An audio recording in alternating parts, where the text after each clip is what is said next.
పవన్ మాయ OG cinema అదిరిపోయింది మాయ, congratulations. ఏంట్రా బన్నీ, ఏంటి కొత్తగా మాట్లాడుతున్నావు? అసలు సినిమా చూసావా? చూశాను మాయ, మహేష్ ఏఎంబి మాల్లో చూశాను. సినిమా చూస్తున్నంతసేపు నాకైతే గూస్ బంప్స్ వచ్చాయి. అదంతా తమను గొప్పతనరా.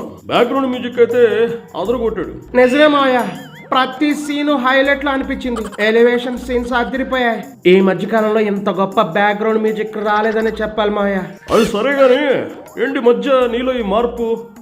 మార్పు చెందిన వాడే మనిషి అని రాకేష్ మాస్టర్ అంటూ ఉండేవాడు కదా మావయ్య, నేను కూడా మారాను.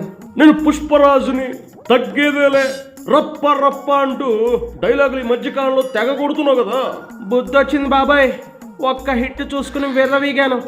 నీ దెబ్బతో, నీ కల్ట్ ఫ్యాన్స్ దెబ్బతో నా మత్తు వదిలిపోయింది. మరట్లుండవు పవన్ ఫ్యాన్స్ తోని. అందరికీ ఫ్యాన్స్ ఉంటారు మావయ్య, నీకు మాత్రం భక్తులు.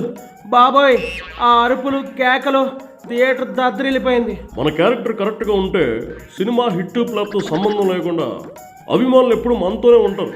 అది తెలుసుకోరా బన్నీ.